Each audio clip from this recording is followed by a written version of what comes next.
Hi, everybody, and welcome back to Dadventurous. Another week, another story, another time to be alive. And yet another bowl of noodles. Yep, that's true. Yes, welcome back. Hopefully everybody had a wonderful week. We're back in the business now, as it were, and back into the noir city of Mirelight. Yeah, we're back down into a bit more familiar territory with... Back in the streets and whatnot. Streets. That's true. Yeah. So we're just going to jump right in.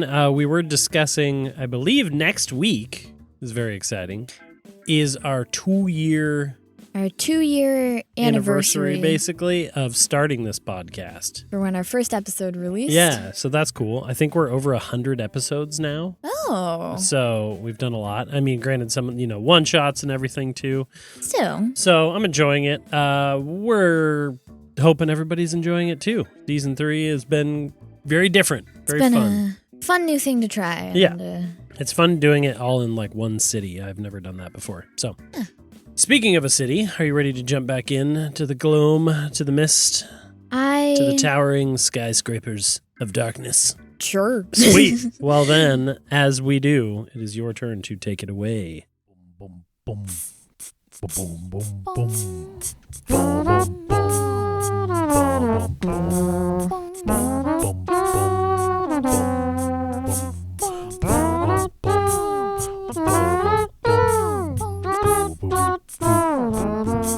Dadventurous.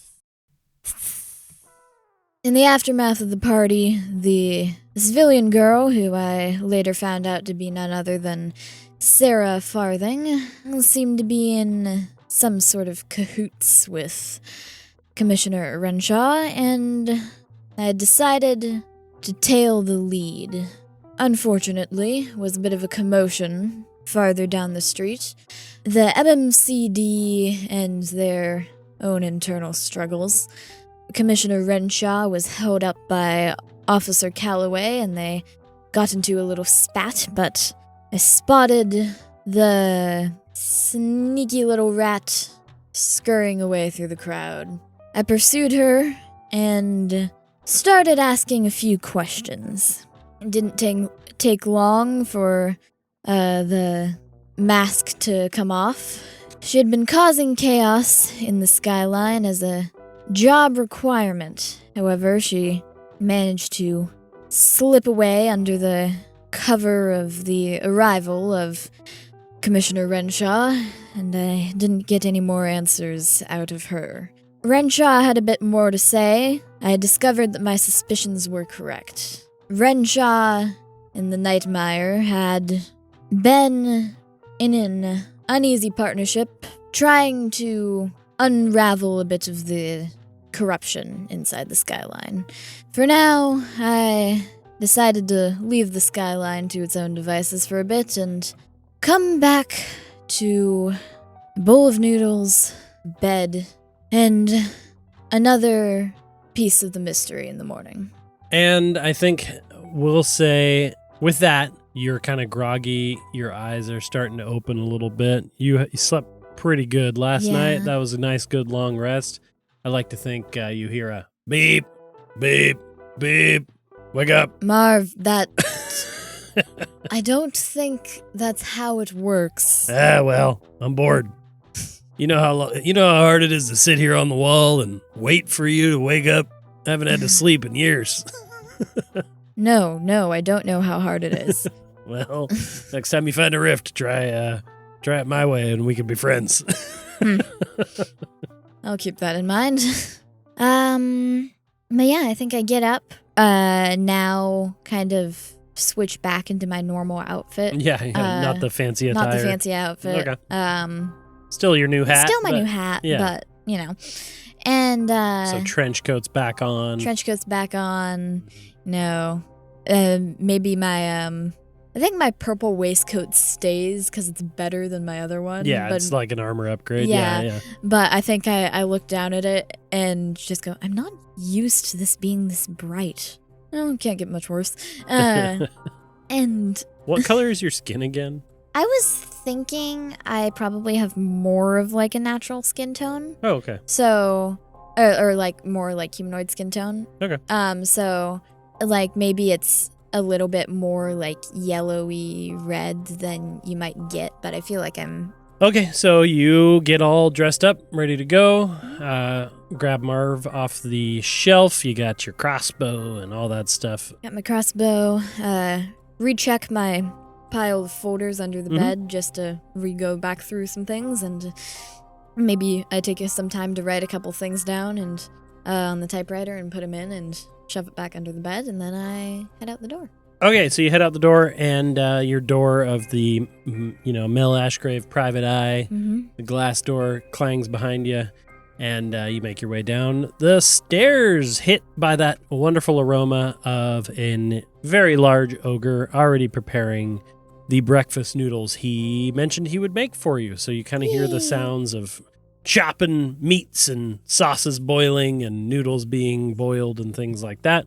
And you go down through the archway into the morning streets of the Fens, where you have your office, where you are nearby the markets, all that stuff. Little extra thick fog this morning. You get that kind of gray, again, the sun exists. You just don't see it in Mirelight. So you get that sort of gray, thick fog settling on the streets. It feels heavier today than normal. I was just thinking about this. If any of our listeners have ever been to the northwest coast... Yeah, like Alaska fog. On the ocean. Marine layer. Yes, very much a marine layer where, you step out into the street, you look right, you look left, you really can't see very far at all. But you hear the familiar voice and big body frame of this huge 8-foot-tall ogre, Marlok. Oh, hey, Mel. Got your breakfast noodles coming up in just a minute. Thanks, Marlok. I needed that. And he's got that stall again where it's just him in a hut, with an oven and stuff, and then there's just some stools in front, so it's very open. Yeah, is it I was gonna ask, because his stall is open to the streets. Yeah. But the door to the upper level is it closed? Or is it more like a motel style? The door to where you are? Yeah. It's just open, I think. It's just a stone stairwell going up, but then there's a couple different... Once you go up the stairs, there's your apartment / office, and then there's probably some other apartments. And Marlok's Noodle Hut, the interior part of the building is just for him. But where people eat is kind of this front-facing stools and things like that. So it's basically his kitchen behind him, but then an open window, and he serves people right there. Nice. So, out in the open. Very New York, noir, still sitting in the fog. You gotta wear your hat and your coat while you're eating noodles, but you get the idea. Yeah.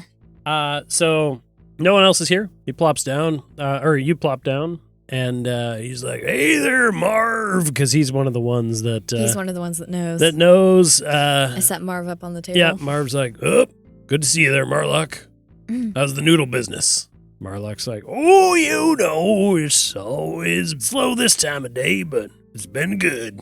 And he soon plops down 2 sets of noodles on the table and leans over. Again, this big, greasy ogre guy, 8 foot tall, wearing an apron and a hat, but one of the nicest guys, And, he leans down on the table. He's got his own bowl of noodles, too, that he's munching on. He goes, "So, you been gone there, Mel? What you been up to?" I've been, working on a interesting case. Take a bite of my noodles. It's, taken me all over the city, so I've had to stay away from home for a little bit. Has it been going in your favor? I understand more than I did before. I wouldn't say either way.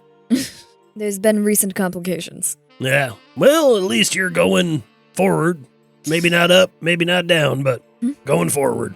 Yeah, it's always a horizontal move for the most part. Always is in Mirelight. And he goes back to cooking, and Marv pipes up and he goes, "A little help?" Hey, this is the deal we struck. That's true. That's true. I love this mechanic that we added for Marv. So does he get dry noodles or did he get noodle soup this time? This time he got noodle soup. Oh, nice. Yeah. Do I just like stick him in the bowl? Like, how does this work? Because I don't previously want to get we talked about it like pouring across the blade. Well, yeah, but those are the dry noodles. Yeah, it's fine. Marlok's Noodle Hut is not a pristine restaurant worried about spillage. Okay. So. I just take a forkful out and just plop it on the sword. Slowly it absorbs. I don't know why. This is one of those mechanics we just decided. Does it does it just disappear? Yeah. Okay. Yeah, like absorbs. Yeah. The sword glows green for a second, and like a portal into a different dimension, the noodles are absorbed. All the sauce, everything. Okay. Doesn't make any sense.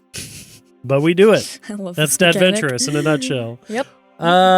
After a little while, you finish up your noodles. Marlok gets another customer in. He talks to them for a little bit, and after a little bit, you actually hear like the rolling wheels of a cart coming down, separate from like a trolley system or something like that. You see this cart coming down the street. Again, steam kind of powered, very janky. You don't see these a lot, but they exist.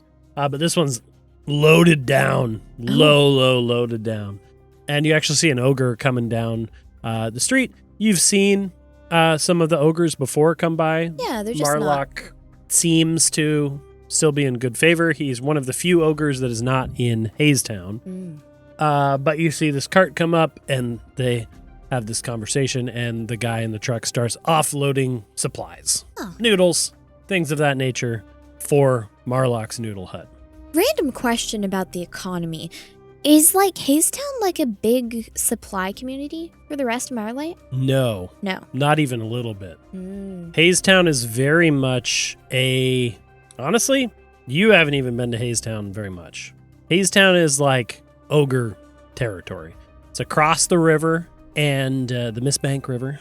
And there's like 2 bridges, and pretty well known that the ogre clan that runs it, the Gloomrage clan, they are known to be tough. And they take care of their own, and they take care of their part of the city.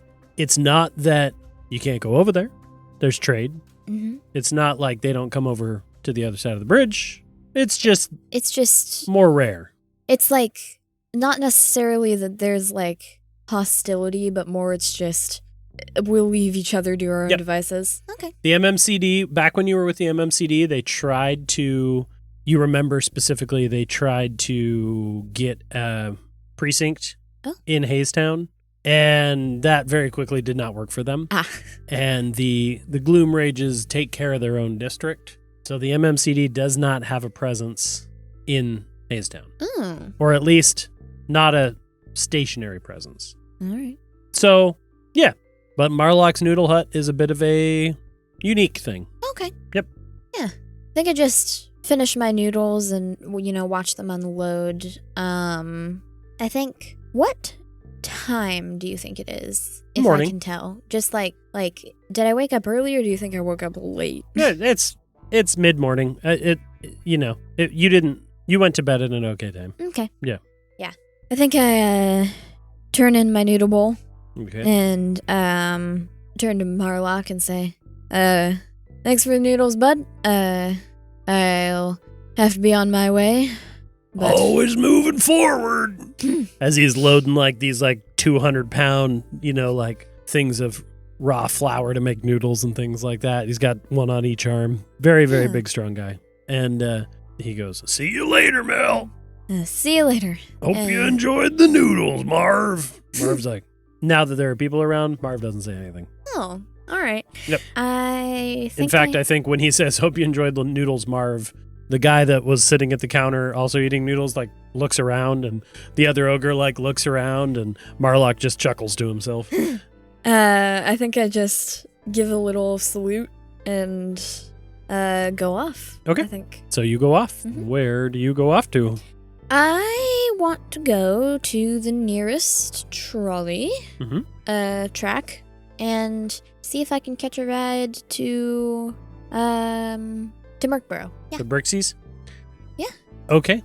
I made sure to put the machine in my pocket. Yeah, that's fine. You have a bag, all that stuff.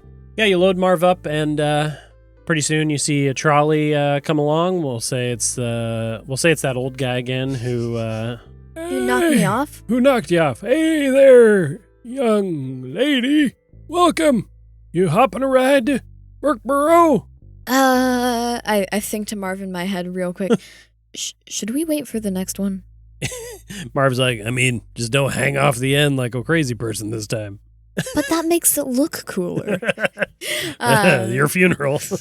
But I do hop on. Okay, yeah. He takes your money. We're going to roll to see how well he drives. I know. Oh, boy. Oh. Drives amazing. Oh. That was a nat 20. Oh. So you get on, sit down in the back, a little worried about falling off again, and guy's drinking coffee. It's the morning. Maybe it's the beginning of his shift. and the trolley goes off, the ding ding, and it starts running its way through the fence.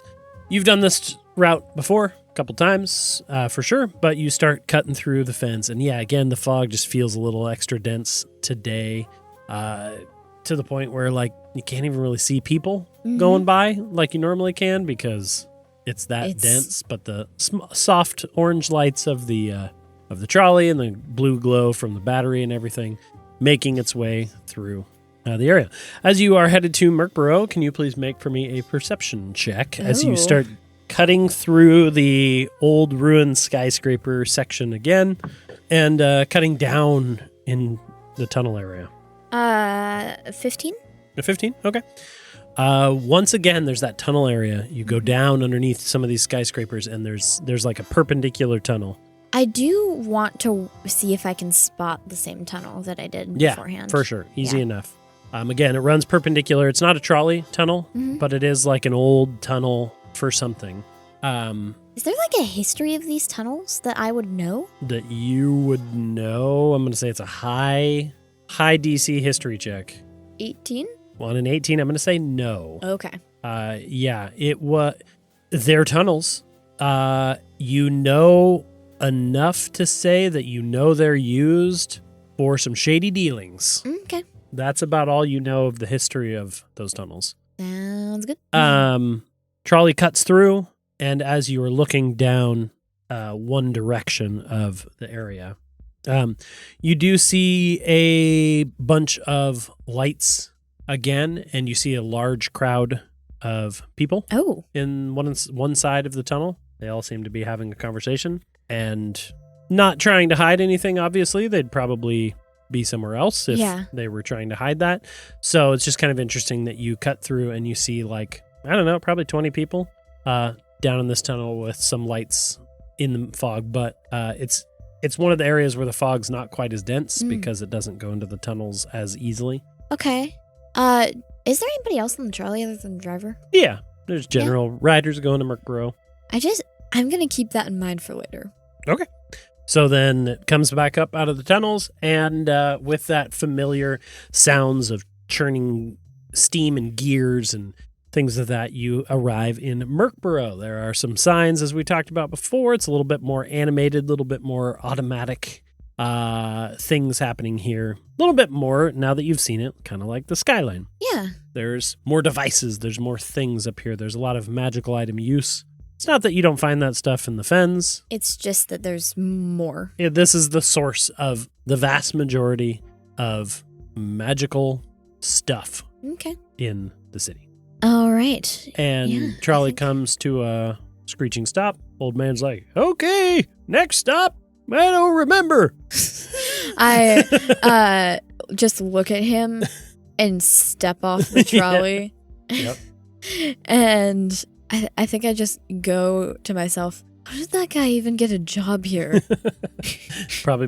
Marv's like, he's probably been working there for 170 years. I don't know.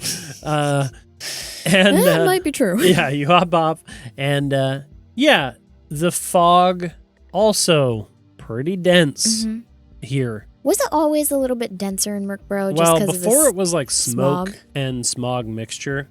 again, that marine layer just feels thicker today. Everything just feels a little bit more muffled and oppressive, but pretty quick, the trolley dings and goes on its merry way, and you start wandering in towards this main plaza of town. You make a perception check for me. Oh. Okay. 13? 13? With a 13, you pretty quickly start hearing the familiar voice of a young lad. Extra, extra! Read all about it! Nightmare destroys a club and causes chaos on the skyline. Wait, Skippin' Florentine, right? Sure is Skippin'. Right. And then you also hear him took a go, second. Extra, extra, read all about it. MMZD, Officer Calloway in the running for commissioner. Current polls show him in the lead. Oh, yeah, okay. Stuff like that. You just hear him repeat the headlines as he is somewhere in the fog. Oh, I'm genuinely torn between going to go say hi because he helped me and also avoiding him so he doesn't notice me. Yep, that seems accurate. I'll see if I can find him again after I'm done. Okay. Yeah, he will say after a moment he's in the fog, he's yelling at people, you can hear him selling some things, but yeah. You hear it probably catches your attention a little bit that the Nightmare's name is not just it's not just a in skyline the skyline, thing. yeah. But I mean it is just a skyline thing. He's like, causes chaos in the skyline. Oh, and then I think at one point too he goes, as he's wandering away, you hear him go, extra, extra, read all about it. Another sighting of mysterious group, the Night Watch. And so you're starting to kind of like hear some things that you've experienced now. All right. Yeah. I think But you're going to head away from that area? Yeah. We'll say I'll come back later. Yeah, we'll say you walk past the road where the printing press was that you had excitement about in. Oh, yeah. How are they, just as I'm passing by, is it are they done fixing it? From the printing press? From the fire? No, it hasn't been that long. It's probably, you probably see people going in and out. There's probably the sounds of machinery on the inside. It's probably still in use because they still had one good printing press. But yeah, they're working on it. There's scaffolding up. There's people working on it. A bunch of Brixy's engineers are working on it as they do here. Yeah, at this point, now that I've been to the skyline and, I've been to Merkborough before, I guess.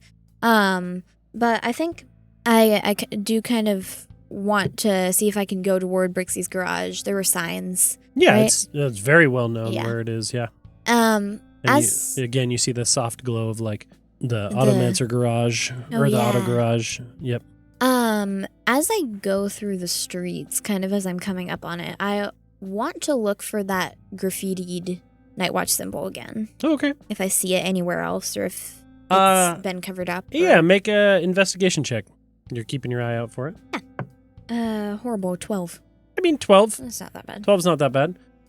You see where you walk past the alley where you saw it originally. You see that one. It's still painted there again. A kind of dark purple hood with this kind of white eye. With the cyclopean eye in the middle.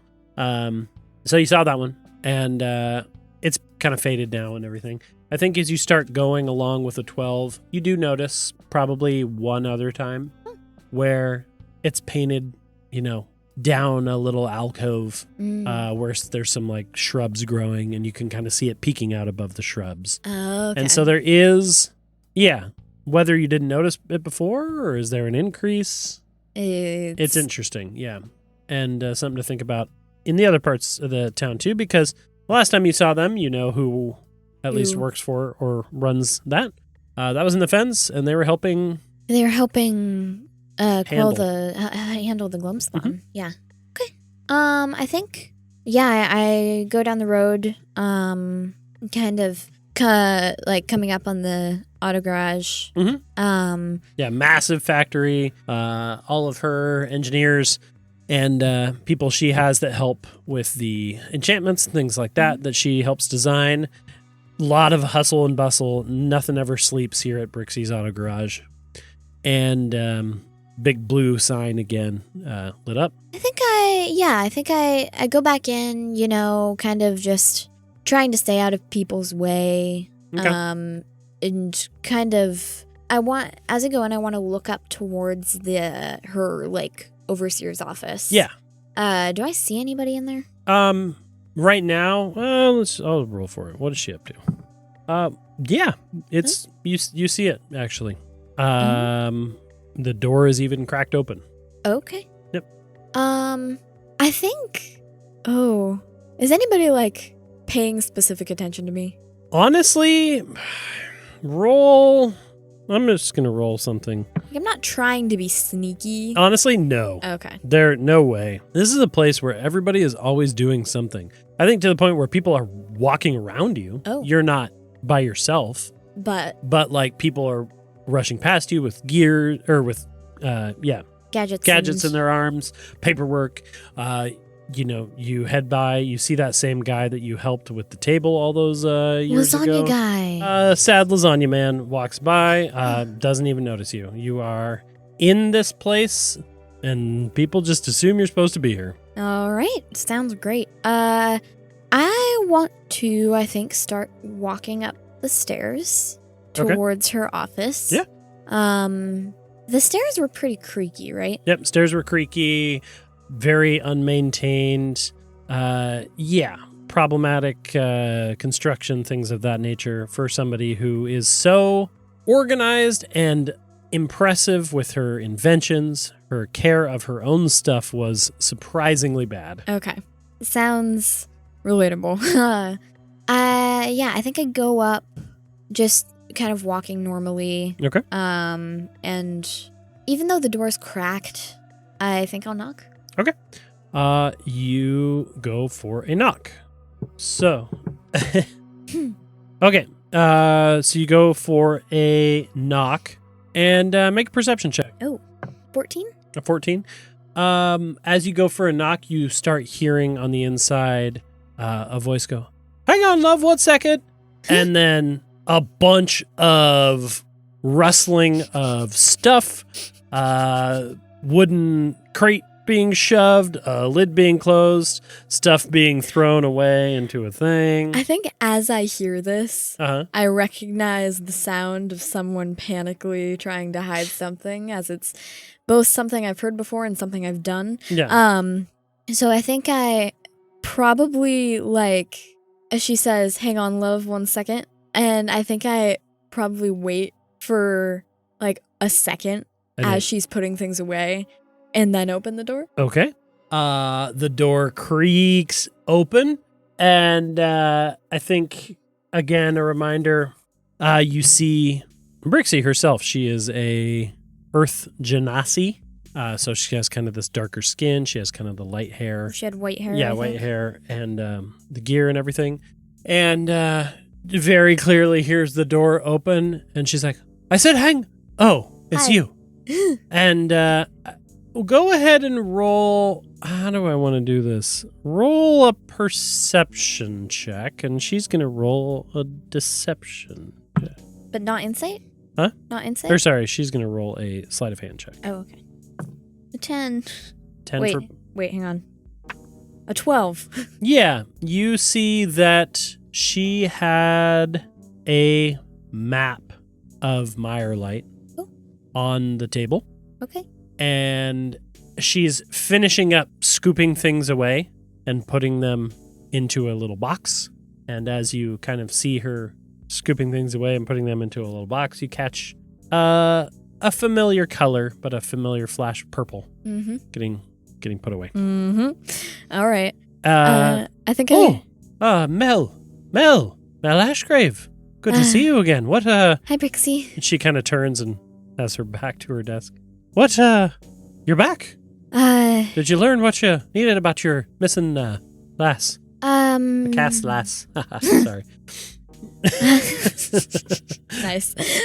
I learned a good amount of things. But I came back down here for, I need a little bit of your help. My help?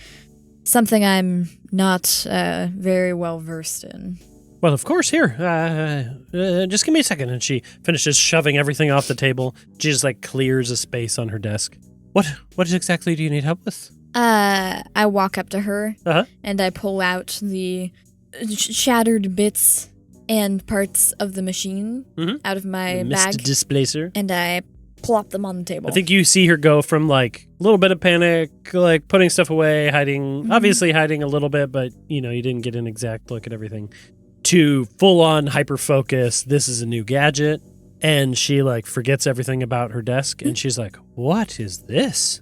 And she immediately picks it up and starts looking at it. She like pulls out a little screwdriver and she's like tapping the metal. She's like full on nerding out over this thing. In fact, she's going to roll some stuff. Oh. As she does that, I kind of back up a little bit to give her space. And I say, there's been some shenanigans going on. Shenanigans. Going on with the higher ups of the skyline, it seems. I think offhandedly, she's like, oh yeah, with Calloway and the Farthing family and all that. Yeah, of course. Oh, you know about that? Huh? What? Oh, yeah. You know me. Always, what is this again? Honestly, I'm just enjoying how hyper-focused she is on this. Yeah. I think I go, yeah, that's a device that the Farthing family presented at their little commemoration party. You may have heard of it. As you can see, malfunctioned. Whoa, wait, hold on. So you're saying that they made this device, or they presented this device? Presented that device. It was supposed to drive back the fog, like make it clear and everything. She just kind of laughs. That was my reaction. And it started to work until it didn't. So you didn't make it into all these pieces? No. Oh. It exploded. It exploded. It, what would you call it? Short-circuited. Short-circuited?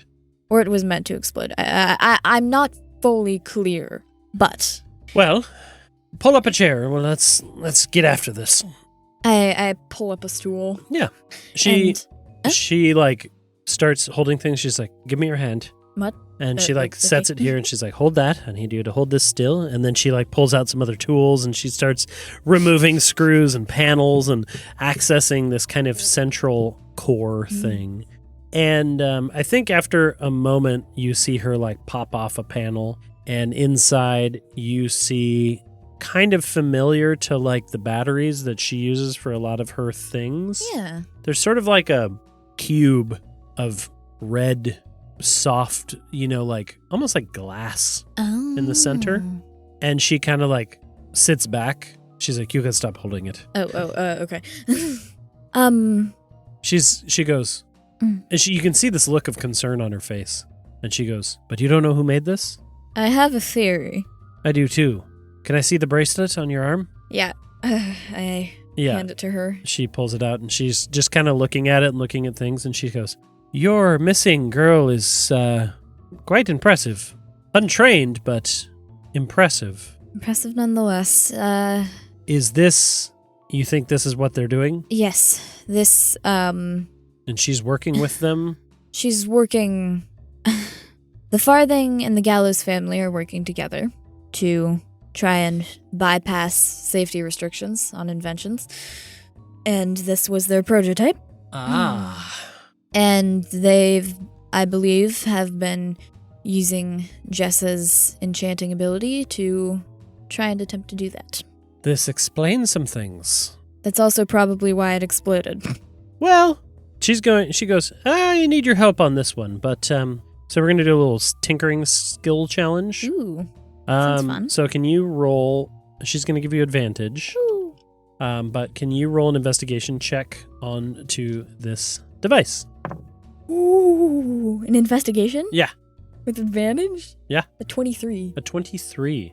She kind of looks at the central core area, and then she actually takes a panel back and she puts it on there. And she goes, well, it was designed actually quite well, but somebody tampered with it. I don't know if that was... Oh, it wasn't me. There's some spots here where it looks like somebody got into a panel and finagled with it. Somebody would have had to have known how this worked, but yeah, somebody tampered with this device. So Oh. that's what caused it to explode. Okay. She just pauses for a second and just zones out. Yeah. And then I think I'm wondering, I'm not sure. I wonder if it was the Nightmare and she just didn't know what it would do. Because it, like, when she came out. Make a advantaged insight check. Because she brought it out. I rolled the same number. 12. Yeah. With a 12, you're pretty sure you know who could have tampered with this. Yeah. Especially now knowing who was who and who brought the device out. Mm-hmm. That checks out. I think I go. In recent news, or other sources, have you ever heard the term Nightmare being thrown around? Oh, yeah. Yeah. Don't forget, I do a lot of business with the Skyline. I'm pretty, or at least I was doing business with the Skyline until recently, and now I think I know why. Was? They haven't been putting in as many orders. Battery production has gone down. Oh. I've wondered why, and now I think I have an idea. Okay. Starting to do their own thing. But yes, I've heard the name the Nightmare. She's a little bit of a thief, a little bit of a troublemaker. Yes, she's been a nuisance. She was at the party. Ah. And, she might have tampered with it. Okay. Well, she doesn't have a lot of knowledge of how these things work, or, well, I suppose if you were trying to make it explode, that's worked out wonderfully. That seems what she'd do. Yeah. All right. So, I think with a 23 Yeah, on investigation? an investigation for this thing, she also goes, I think I can help you out here. This is pretty impressive work, but not just for the battery and the magics inside, the infused magics inside.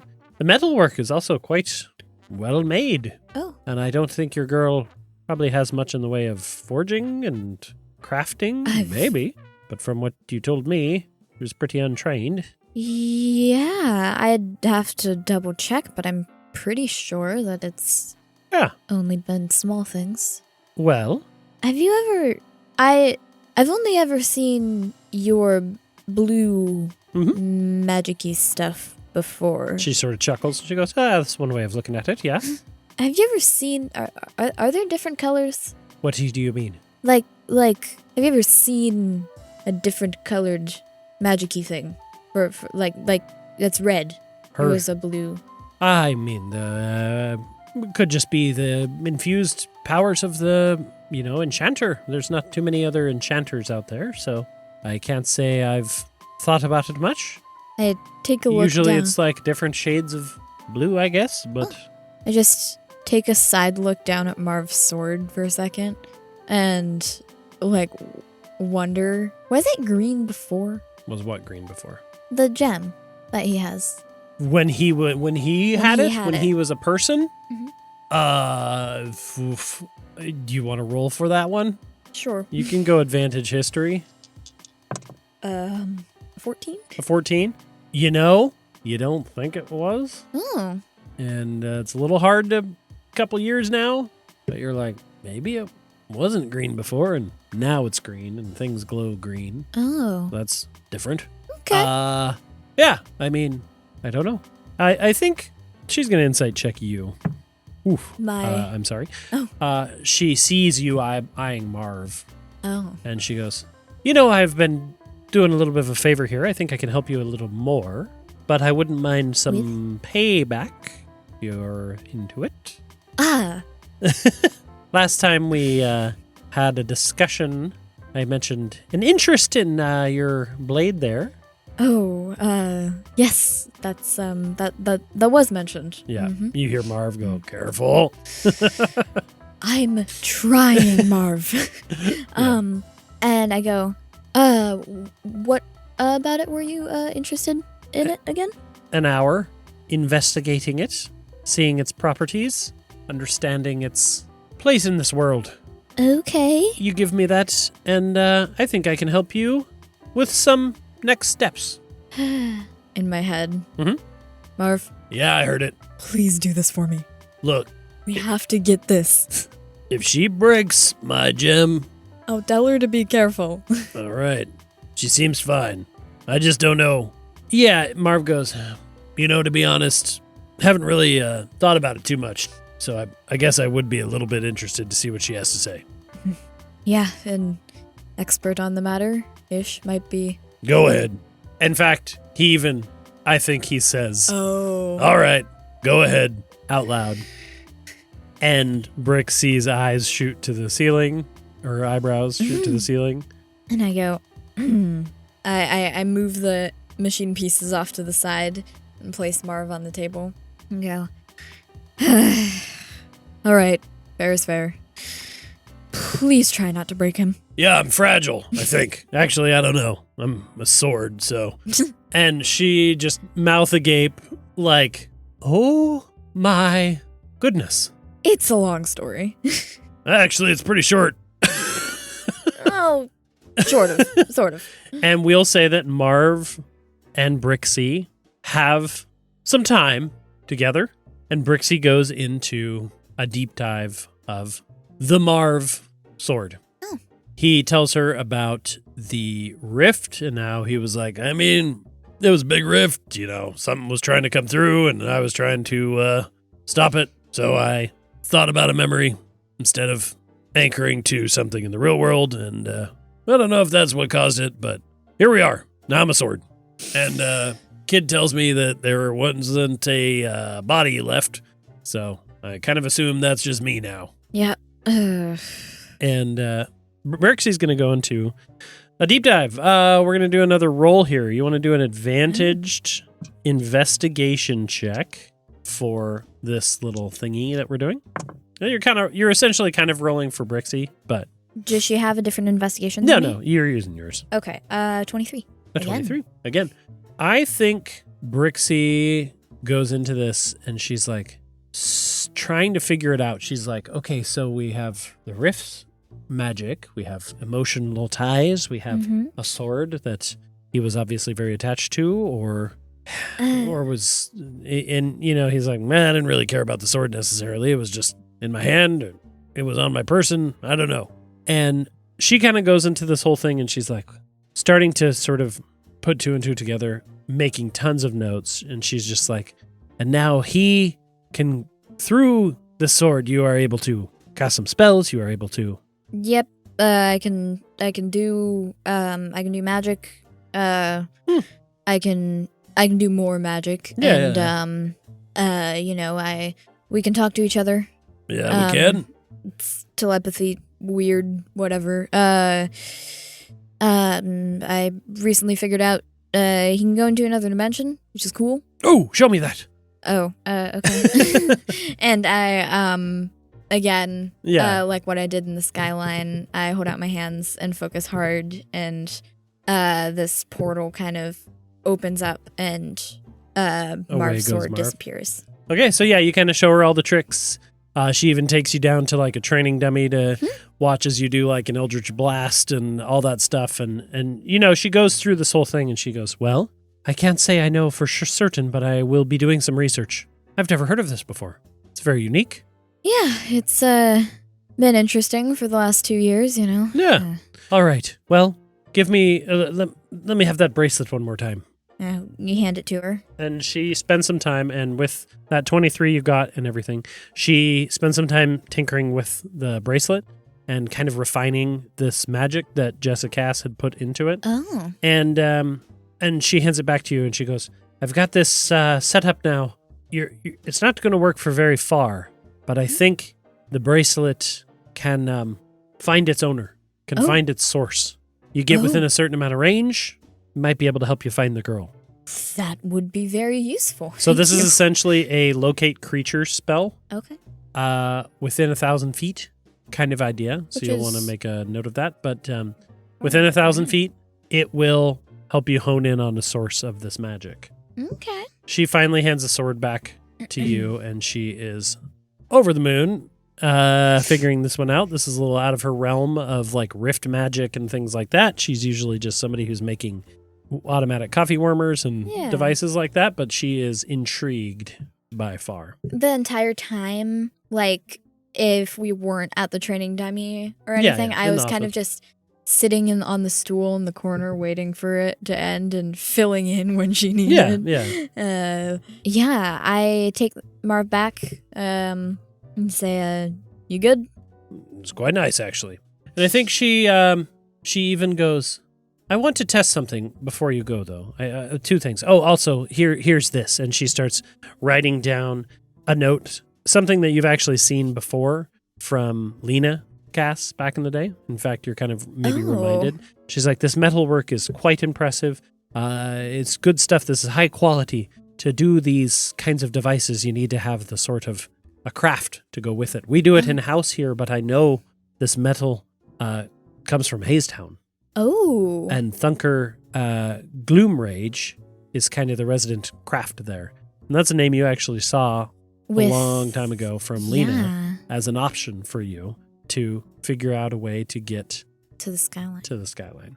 I go, oh, that's interesting. Mm-hmm. I do, if you have the time, have maybe just a few more questions. Of course, yes, anything you need. I'm gonna do it. I reach into my bag or into my pocket and I pull out the little business card thing. But I keep it in my hand for a second. Okay. And I go, so, I haven't just been investigating, the goings on in the skyline. There was a little bit of a complication that led me back down here for a night. Did you hear about the big gloom spawn attack in the markets yes, and the mud fens? market. Yeah. Mayhem. Yes, yeah. Some of my engineers helped with cleanup. I heard about that, yeah. I had to go down there and I met some people of interest there that happened to be there at the same time. There's lots of interesting people here in the city. And I pull out the card and hand it to her and go, I couldn't help but remember you told me that you didn't know who these were. So you hand her the card? I think with that, she actually does a pretty good job of keeping a straight face at first when you said, you met some people and she's keeping it together, but then you pull the card out and she goes, I've noticed that there might be a mutual partnership going on. And I point to one of her boxes with the stuff spilling out. Yeah. And she goes, I suppose that's what I get for trying to hide things from a private investigator. I see. Well, let's just say that the Night Watch and myself and my engineers have similar ideas of how the city should be run. A little less for up and a little more for everybody. Yeah, I can agree with that. If you got this card, I assume you have a little bit of an alliance as well? I wouldn't say it's an alliance, more of a met someone I knew. Her sister was there. Yeah, she just kind of sighs and she goes, well, okay. So it turns out that I didn't, when we first met, I didn't actually know who Jessica Cass was. No. I didn't even know who Lena Cass was. I knew of them because they had sent me some letters and things like that, but I was in the process of learning more, and you came to me with the kidnapping, and soon after, the sister, Lena Cass, came to me as well, only a little less direct, and I met the Night Watch. And she's like, this card means that you get certain benefits. Kind of goes in line with what I was thinking about trying. Oh? Oh, Marv. Marv's like, yeah, I have a theory I'd like to test. I'm down for theories. And she goes over to a cupboard on her wall. She opens it up, and inside you see an array of interesting weapons on the wall. And she looks at you and she goes, care to come take a pick? And on the wall, you see various martial weapons that have little bits of sort of the engineering work of Brixy's Automancer garage. Oh, okay. She's like, I don't really make weapons for the masses, but it's come up on a few occasions that they are something that people need or something that I have a personal interest in. I would like to try something. And so there's just an assortment of swords on the wall. Anything that Mel would think about for a different type of sword or upgrade for Marv visually. Well, right now, he's kind of like a... You've just described him as a short sword. I think he's like a slightly curved sword. Yeah. I made a drawing once. Yeah. Yeah. He has a slight curve to it. A slight curve. Any upgrade? And I think there's probably like, if you're thinking about keeping the same idea, there's like there's like a scimitar on the wall, but I think it's not a short sword length anymore. I think it's a little bit more ornate and has more of a curve to it. Yeah, I was gonna say a scimitar because I think that's probably more Mel's style. Okay. Than something like a longsword or something. Okay. So you still like that curve. We'll say that this one has a pretty cool ornate handle, metal wrap wire. Oh. Kind of cool, very decorative, has some like right at the hilt, it kind of spikes out a little bit into kind of bronze points. Oh. Very very industrial looking in a way. Yeah, steampunky sort of. Yeah, exactly. Okay, so you have this this scimitar on the wall, and you point at it, and she goes, okay. I would like to see if we can upgrade Marv. Oh, okay. And I think she goes through this process where she pulls this off the wall, and you notice that as she pulls it off the wall, she has kind of this like, in the back end of it, there's sort of these like a blue glow that goes up the edge. She's got a little Brixy magic in this thing. This is going to be a +1 magic sword. Oh. And as she goes through with this thing, she puts both swords down on her workbench. She kind of like puts both of her hands on it. I'm just peering over her shoulder. Marv's like, okay. And then as she goes through this process, she essentially is shifting the pact for your pact weapon to a new blade.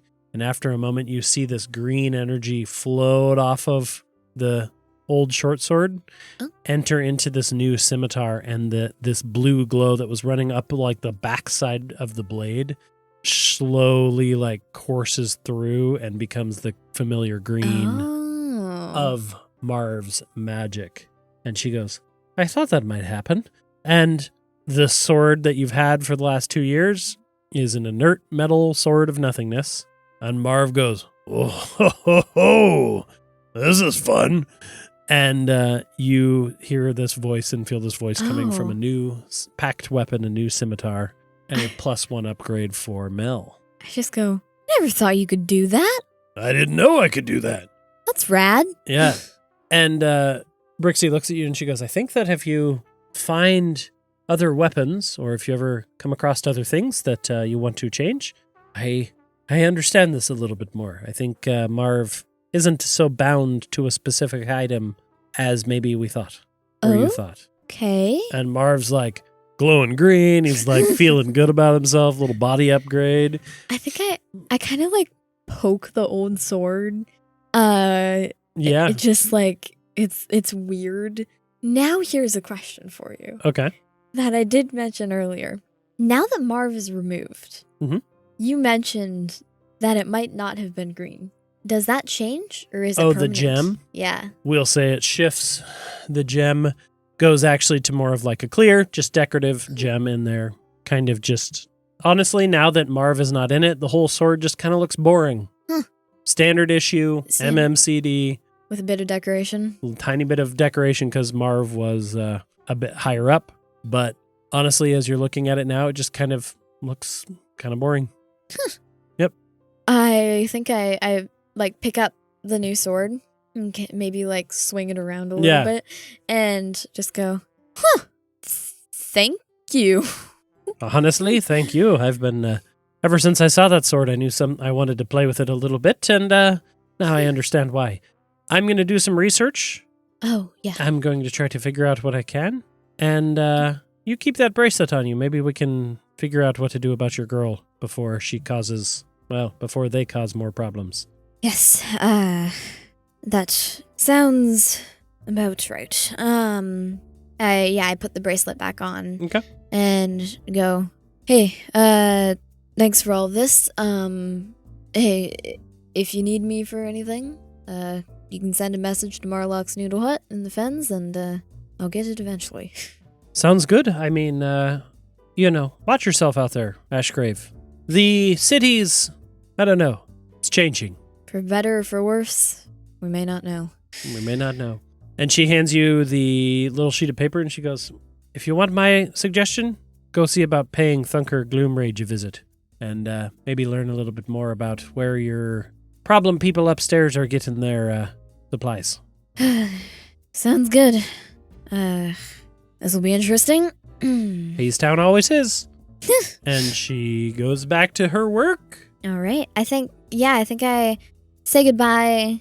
Get that. Put the page in my pocket. Mm-hmm. Marv pipes up as you're starting to leave, and he goes, "Boy, I almost feel like I got more room in here or something. I don't think that's how it works, but this is cool." And the sword's just glowing periodically, and he's feeling it out. Pull my trench coat over the sword, and just go, well, glad you're happy. That was certainly interesting. Sure was. I guess we've got a new lead. I guess we do. Well, onward and forward. Onward and forward, but not always up. Not always up. And with that, we're going to end this week's episode. We'll come back to if you still want to do anything in Merkborough or not, or if you're going to head for Hayes Town. Get to the ogres. Yeah, you haven't met them yet. Thunker Gloomrage. That's right. All right, we're going to leave it there. Hopefully you guys enjoyed the upgrade for Mel. Maybe she can use her new blade next episode. Yes. And we'll leave it there and say thank you so much for listening. And we will see you next week. We will see you next week. On Dadventurous.